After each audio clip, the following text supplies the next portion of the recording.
In this video, I'm going to go through some tight pelvic floor symptoms. Some symptoms, such as leaking, can actually be the same for both a tight and a weak pelvic floor. So it can be hard to tell which you have. And if you have a tight pelvic floor or hypertonic pelvic floor, then exercises such as Kegels or intense core work where you're having to hold that brace can actually make your symptoms worse. You need to first learn how to relax your pelvic floor before you start doing some of those harder ab exercises that I know that you want to get back to. If you have any of the 10 symptoms that I go through in this video, then it's a clue that you may have a tight pelvic floor, and you will want to work on relaxing your pelvic floor before you start into ab exercises. Ideally, you would go and see a pelvic floor PT who can do some internal work to check your pelvic floor. But if you can't get to one straight away, at the end of this video, I will link you to a video with hypertonic pelvic floor exercises in it. Tight pelvic floor symptoms are varied and can often go unnoticed until you start getting more extreme symptoms such as leaking or prolapse. So one of the first symptoms that you should look out for is if things get worse, if you're doing Kegels or maybe more intense ab exercises. So things like your lower belly actually starting to bulge out more. Maybe you start leaking when you weren't leaking before. Maybe you get a little bit of hip pain or back pain. Maybe you bloat more. Those are all signs that maybe Kegels are not right for you and you're actually tightening your pelvic floor more. Other symptoms are pain with intercourse or inserting a tampon. That is not normal postpartum, nor is it normal when going through menopause.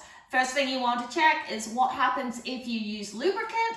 If that pain doesn't go away, I highly recommend you getting to a pelvic floor PT.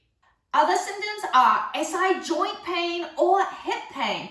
This can also be caused by a tight pelvic floor. So if you have ongoing SI joint pain or hip pain and you've been to a general physiotherapist and the exercises just aren't working, go to a pelvic floor PT and get them to try some internal release to see if that actually helps.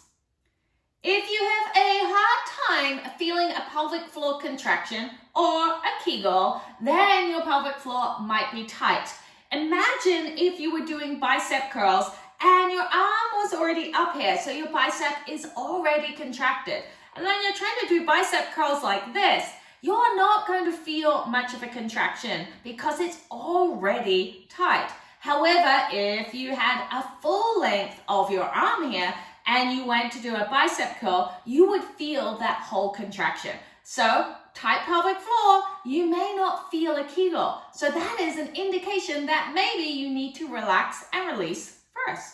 Conversely, if you find it hard to feel your pelvic floor relaxing, that could also indicate a tight pelvic floor. I did a great exercise in the 360 breathing video here that you might want to check out to get feedback about if your pelvic floor is relaxing and contracting. That hard time to feel your pelvic floor relax is often due to being a chest breather. So if you breathe up in your chest like this, and you feel like you have this tightness around your neck and shoulders, that often means that you don't do that breath correctly, which contracts the diaphragm down and relaxes the pelvic floor with each inhale. So again, check out that 360 breathing video. If you are a glute clencher, that could also indicate that you have a tight pelvic floor. When our glutes are clenched, they're not working properly to support our pelvis, which means our pelvic floor actually starts to take some of that strain and tension and clenches up as well. In fact, our glutes are a reflection of our pelvic floor. So if you are always holding tension in those glutes, guess what your pelvic floor is also doing? If you have trouble starting to pee, maybe you stop-start, maybe you have to double void, or you stand up and suddenly you need to go pee again. Maybe your pee, instead of going straight down, shoots off to one side. These are also indications of a tight pelvic floor. In fact, they're often the first indication of a tight pelvic floor and gives you a little wake-up call that maybe you're doing too much strength work and not enough relaxation work. Chronic constipation is also another sign of a tight pelvic floor, especially if your diet is correct, you've got lots of fiber, you're drinking loads of water, and you're moving lots throughout the day and still have that constipation, then the culprit might be a tight pelvic floor. Chronic UTIs, or feeling like you have a UTI but the tests come back negative, can also be a sign of a tight pelvic floor. UTIs can be caused because when you have a tight pelvic floor, you don't necessarily empty the bladder fully, which gives plenty of place for that infection to occur. And a tight pelvic floor can also cause the same symptoms that you feel with a UTI. So if you think you have a UTI, have been tested for one, and it comes back negative, then go check with a pelvic floor PT to see if your pelvic floor is tight or not. And if you're constantly getting UTIs, that could be the cause as well. Leaking when you cough, sneeze, laugh, or jump? No, that is not normal postpartum either, and can be caused by a tight pelvic floor. It doesn't necessarily mean that you have a weak pelvic floor if you leak, and this can be a little confusing, but it's really important to understand that if Kegels don't make this better, in fact, make it worse, then you're doing the wrong thing. Remember, a tight pelvic floor is not a strong pelvic floor. Someone who works in a high-stress environment or is physically or emotionally stressed or has anxiety may have hypertonic pelvic floor anxiety. So just as if somebody who is stressed may grind their teeth or have tightness in their jaw or maybe tension in their neck, people will also hold tension in their pelvic floor when they are stressed. So if that's you, again, make sure you're really focusing on relaxing and releasing that tension throughout the day. If you're still unsure if you have a tight pelvic floor or not, I have linked a quiz in the description below so that you can go through that. It will also give you the best exercises for you based on your answers, so don't forget to sign up for that.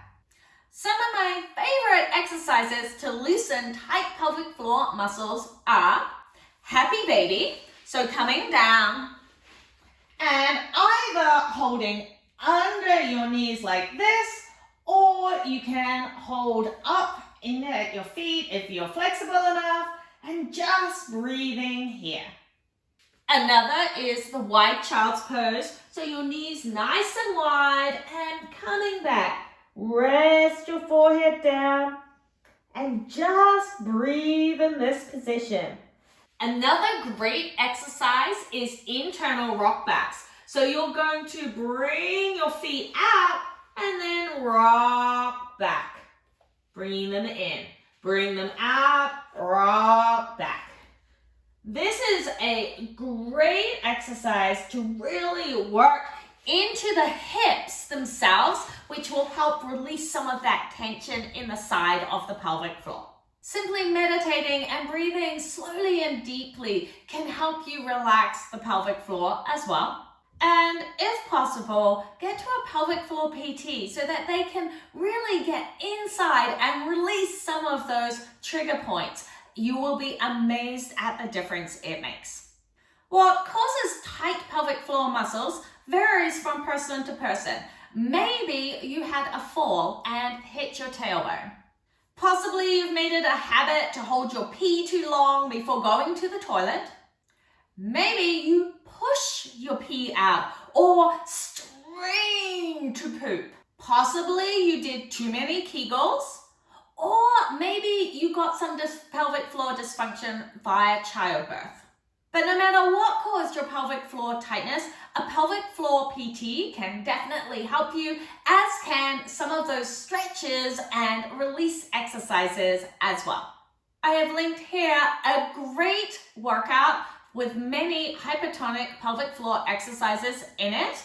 And don't forget to hit that subscribe button so you're notified when I load up more workouts and helpful tips for you.